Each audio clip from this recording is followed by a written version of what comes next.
Meus irmãos, a paz do Senhor, estamos de volta para mais um subsídio da Escola Bíblica Dominical. E nesse nós vamos falar sobre o novo homem em Cristo Jesus. É a lição de número 13, portanto, a última lição desse trimestre.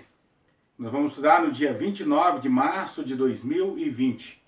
Uma lição maravilhosíssima, onde nós vamos estar tratando sobre o tema da soteriologia, a doutrina da salvação. Como se tornar um novo homem em Cristo Jesus. O que é a justificação e o que é a santificação. Como ocorre esse processo na vida do crente. Antes de qualquer coisa, eu gostaria de pedir a você para deixar aí o seu joinha, o seu like, o seu gostei, e também compartilhar esse vídeo. Também deixar um comentário aí na barra de comentário do nosso vídeo. Isso é muito importante. Já já nós voltaremos para falar desse tão importante assunto. Mas eu gostaria de, antes de qualquer coisa, dizer a você que nós estamos atravessando um período difícil da nossa vida. Um período onde nós não estamos podendo reunir em grupo na Igreja do Senhor Jesus. Mas quero aconselhar você a fazer isso na sua casa, reunir a sua família, os seus familiares, para um momento de devoção. Em especial aos domingos, reúna a sua família para fazer ali a escola bíblica dominical na sua casa.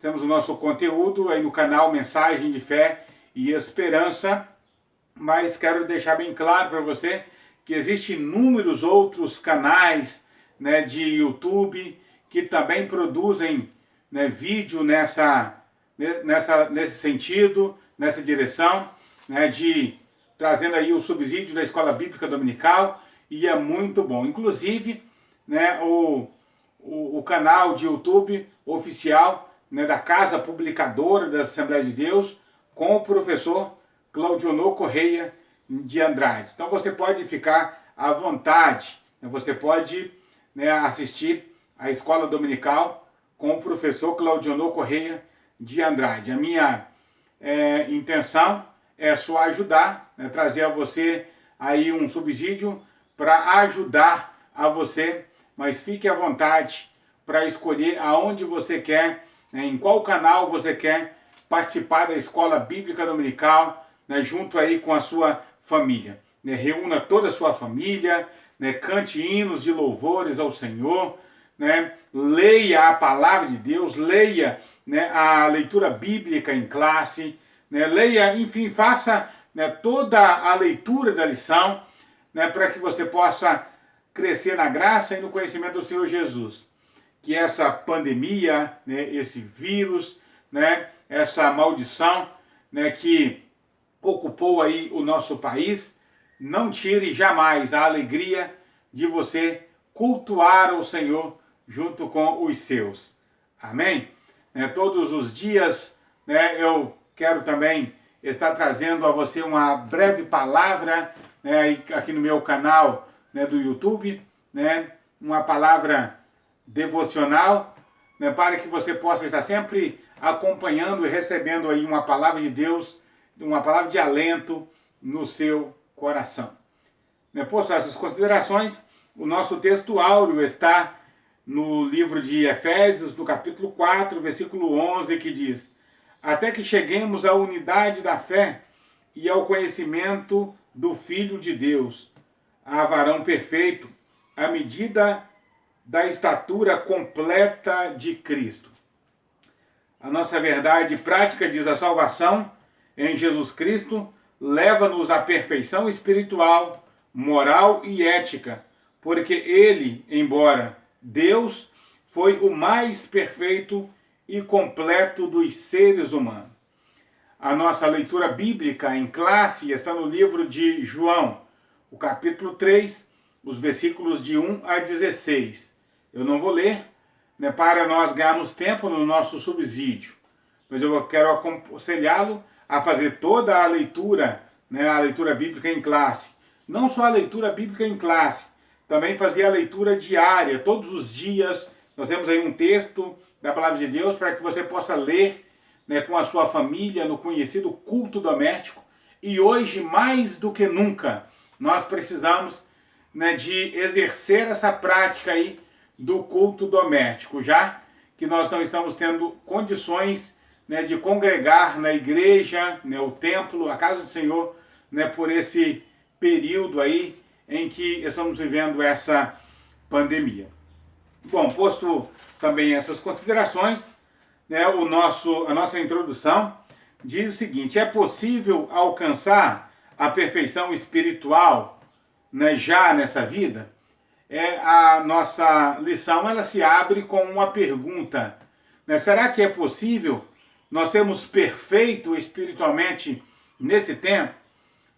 A resposta do ponto de vista humano é não, né? Nós não temos como ser perfeito, nós somos imperfeitos em todos os sentidos. Mas quando nós observamos a Bíblia Sagrada, o apelo de Jesus, né, quando ele diz lá, né, sede perfeito como é perfeito o vosso Pai que está no céu, ele está dizendo que não é somente possível, mas necessário alcançarmos a perfeição em Cristo Jesus. A perfeição em Cristo Jesus, ela se dá à medida que nós nos esforcemos para servir o Senhor. Quando nós nos esforçamos para servir a Cristo, ele já nos vê como perfeito. Ele já nos vê como alguém que estamos indo rumo à perfeição. Então ele já nos considera perfeito. Não por sermos perfeitos, mas porque estamos lutando para sermos perfeitos em Cristo Jesus, conforme a palavra de Deus nos manda. No nosso primeiro ponto, nós vamos falar sobre o nascimento do novo homem. O nascimento do novo homem é visto na teologia, né, mais especificamente na soteriologia, que é um desdobramento da teologia sistemática, né, como regeneração. O que é a regeneração? É ser gerado de novo, é nascer para uma nova vida, né, nascer para Cristo, nascer para a salvação. E como o homem nasce de novo? Né? Como o homem nasce para a salvação? Como o homem nasce para uma vida diferente em Cristo Jesus, nosso Senhor? Né? Primeiro, nós observamos que o homem nascido de novo, ele não é nascido do sangue e nem da carne.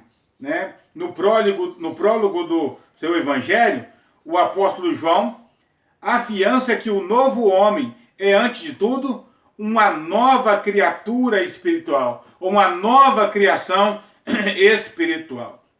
Então, apesar do pecado, né, do primeiro homem, Adão, nós podemos renascer, ou seja, nós podemos nascer de novo, nós podemos ser gerados de novo para Deus, não através dos nossos méritos, não através do nosso esforço, mas através do mérito, ou dos méritos, né, obtido por Jesus, o segundo Adão, na cruz do Calvário.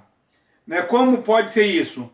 Através da atuação do Espírito Santo no interior, né, do ser humano. Então nós não nascemos da carne e nem do sangue, mas nascemos da atuação direta e da atuação eficaz do Espírito Santo em nossa vida. No segundo item aí, nascido de Deus. Então, o homem ele não é nascido, né, do sangue e nem da carne. Então, como que ele é nascido? Ele é nascido de Deus. O que é nascer de Deus? Nascer de Deus é tornar-se filho de Deus pela fé. O apóstolo João, ele vai dizer o seguinte: amados, agora somos filhos de Deus, e ainda não é manifesto o que havemos de ser.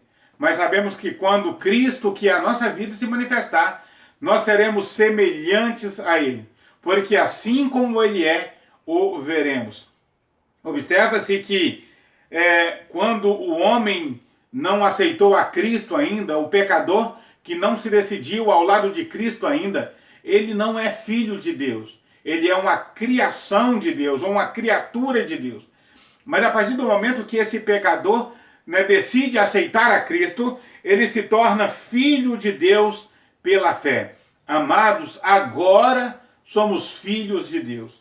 O apóstolo João, né, ele vai dizer, né, no seu evangelho, no capítulo 1 e o versículo 12, que os que recebem a Cristo, eles se tornam filho de Deus, né? Eles passam a ser filho de Deus à medida que a pessoa aceita Jesus como o seu Salvador. Isso significa nascer de Deus, é ser filho de Deus, a passar a ser filho de Deus através da fé. Significa nascer de novo também, nascer da água. O que é nascer da água? Nascer da água, né, significa passar pelas águas do batismo. Depois que a pessoa aceitou a Jesus como seu Salvador, né, depois que a pessoa entregou-se a Cristo, agora ele passa pelo batismo nas águas, como identificação, né, com a morte e a ressurreição do Senhor Jesus. Quando nós passamos pelas águas, né, nós observamos que esse simbolismo, né, o simbolismo das águas, simboliza não apenas a morte e a ressurreição de Cristo, como também o renascimento espiritual daquele que recebe a salvação, ou que recebe o Salvador como Senhor da sua vida. Portanto, né, nascer da água e do Espírito é receber o Espírito Santo e não recusar as águas. Né? Certa vez, né, Filipe pergunta: como pode alguém recusar as águas? Como pode alguém recusar ser batizado nas águas? A pessoa que entendeu o propósito da salvação, ela fica desejosa para descer às águas batismais, né? Sabendo ela, né, depois que ela aceitou a Cristo, sabendo ela que as águas batismais é uma identificação com a morte e com a ressurreição do nosso Senhor e Salvador Jesus Cristo. E que ao mesmo tempo mostra o nosso ressurgimento, o nosso renascimento espiritual, né? E a nossa identificação com a comunidade da fé. O nosso quarto item aí, nascer do Espírito. Né? Como o homem pode nascer? Ele pode e deve nascer do Espírito. O que significa nascer do Espírito? Nascer do Espírito significa a ação sobrenatural do Espírito Santo, que nos torna possível a existência do novo homem. Né?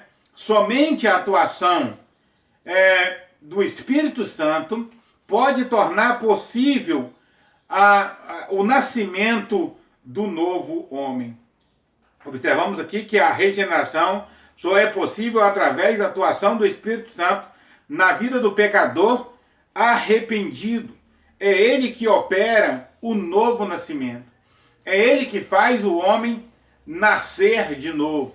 É ele que faz o homem ser uma nova criatura, uma nova pessoa em Cristo Jesus. No nosso segundo ponto, nós temos aí a justificação do novo homem. Se por um lado a regeneração é se tornar um novo homem em Cristo Jesus, a justificação é o ato de Deus nos isentar de toda culpa. É o ato de Deus nos tornar justo diante dele.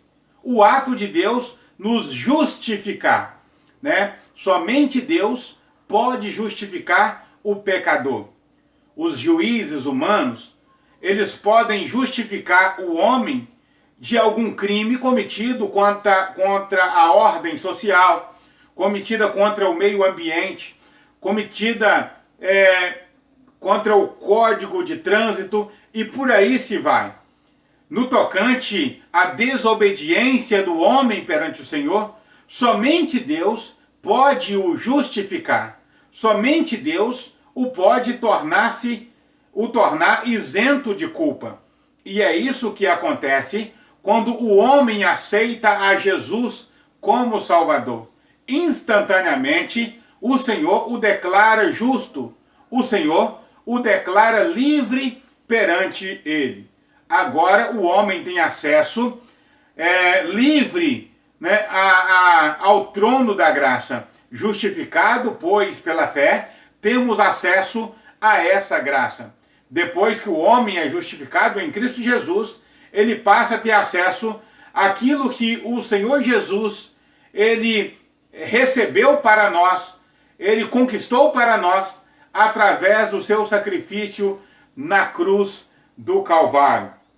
Nesse segundo ponto, então, nós vamos ver o seguinte: a nossa inutilidade, ou a inutilidade da justiça humana. Primeiro, a justiça divina, a justificação divina, ela não nos alcança por causa da nossa justiça, por causa dos nossos méritos. A justiça humana é chamada pelo profeta Isaías como trapo de imundície. Nenhum homem pode se salvar tendo em vista as suas obras. A Bíblia diz que a salvação não é pelas obras, para que ninguém se glorie, né? As obras humanas, elas são incapazes, né, de justificar o homem. Ninguém pode dizer que é justificado com base nos seus méritos, com base nas suas obras. O homem só pode dizer que é justificado com base na justiça do Senhor Jesus efetuada na cruz do Calvário. Vamos ver também que a justificação é a maravilhosa doutrina, é uma maravilhosa doutrina. Maravilhosa, né? Porque o Senhor Jesus, ele nos oferece gratuitamente, né, essa tão grande oportunidade de nos tornarmos justos. E quando nós nos tornamos justos diante do Senhor, essa justificação não é apenas uma anistia, não é apenas o perdão da nossa dívida, mas concede-nos o status, né, de justo. E essa justificação de Cristo, ela muda, né, ela muda completamente a nossa situação diante do Senhor. Ela muda totalmente, ela muda por completo a nossa condição. A condição de pecador, de miserável, agora na condição de filho de Deus. Agora a condição de alguém que pode ter acesso à graça do Senhor nosso Deus. No nosso terceiro item aí, o novo homem é justo. A partir da sua conversão, o pecador passa a ser visto por Deus como se jamais tivesse cometido qualquer injustiça. Observa o que diz a palavra de Deus: dos seus pecados não me lembrarei mais. O Senhor Jesus, ele não lembra dos nossos pecados, né? Como pecadores insolentes, teimosos. É claro, o Senhor sabe dos nossos pecados, porque ele não sofre de amnésia. Mas quando Deus nos vê, ele não nos vê como pecadores insolentes e teimosos, mas nos vê como pecadores arrependidos. E aquele pecado que pecamos no tempo da nossa ignorância não é mais levado em conta, porque nós nos tornamos justos diante do Senhor nosso Deus. Por isso essa doutrina, como diz no item 2, é uma doutrina maravilhosa. A doutrina da maravilhosa graça, a doutrina da justificação pela graça e não pelos méritos humanos. O nosso terceiro e último item, no último ponto melhor, vai falar da santificação do novo homem. Ao contrário da regeneração, que é um ato instantâneo, a santificação é um processo, né? A santificação é um processo. É o que alguns, né, teólogos, como George Led, né, na sua teologia do Novo Testamento, vai chamar de o agora sim e o ainda não. Né? O agora sim e o ainda não. É um fenômeno, é um processo, né, que nós já alcançamos, mas ainda não chegamos ao seu final. A santificação, ela obedece 3 grandes níveis. Primeiro, ela é chamada de santificação posicional. O que é a santificação posicional? É a nossa posição em Cristo, que é também chamada de santificação instantânea. Porque no momento em que o pecador aceita Jesus, ele é posicionado como filho de Deus. Por isso, é chamado de santificação posicional. Ele ocupa a posição de filho de Deus.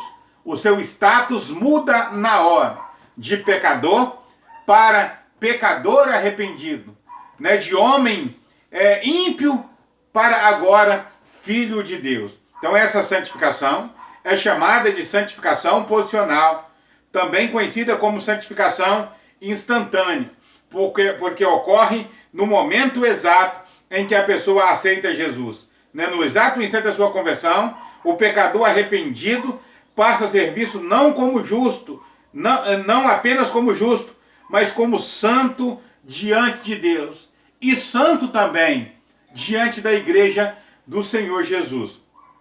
A santificação também, ela é progressiva. O que é a santificação progressiva? É o processo de santificação ao longo da caminhada cristã. É o que o sábio Antônio Gilberto, né, já chamava de vida cristã subsequente, ou vida cristã que se desenvolve. Nós já estamos no caminho da santificação, já somos santos porque o Senhor já nos santificou, mas estamos no caminho da progressão espiritual. À medida que nós vamos caminhando a vida cristã, a jornada cristã, nós vamos experimentando a santificação, a separação do mundo e avançando para o alvo da soberana vocação em Cristo Jesus, como já dizia o apóstolo Paulo. E a santificação também, ela é chamada de santificação final. A santificação final, ela ocorrerá no momento em que Cristo arrebatar a sua igreja. Quando Jesus arrebatar a igreja, nós deixaremos essa vida, né, nós deixaremos por completo essa vida, né, deixaremos eternamente essa condição, né, humana, para entrarmos numa situação de pessoas que agora estamos transformados, né? Aquilo que é corruptível se transformará naquilo que é incorruptível, né? Aquilo que é mortal se transformará naquilo que é imortal, onde se cumprir-se-á a palavra de Deus que diz: tragada foi a morte na vitória. Esta é a santificação final, também chamada de glorificação, porque o nosso corpo, hoje humano, hoje, né, que pode ser corrompido, né, que pode ser aniquilado pela enfermidade, que pode ser aniquilado, né, pelas coisas dessa vida, não será mais aniquilado. Estaremos plenamente perfeitos em Cristo Jesus, o nosso Senhor. Por fim, nós observamos aí no último item que a santificação é a vontade de Deus para o novo homem. Deus deseja que o novo homem viva uma vida de santificação. Santificação convém à igreja do Senhor Jesus. Santificação convém àqueles que são lavados e remidos pelo sangue de Jesus. E somente aqueles que buscam a santificação, aqueles que se santificam, entrarão na cidade santa pelas portas. O apóstolo anônimo aos Hebreus, ele seguia a paz com todos e a santificação, sem a qual ninguém verá o Senhor. Sem a qual ninguém verá o Senhor, sem a qual o quê? Sem a santificação.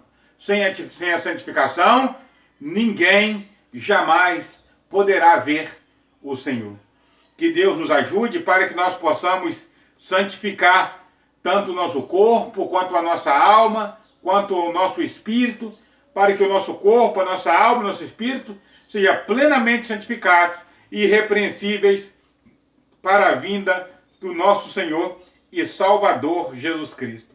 Que Deus abençoe você, que Deus abençoe a sua casa. Até um próximo vídeo, se Deus quiser.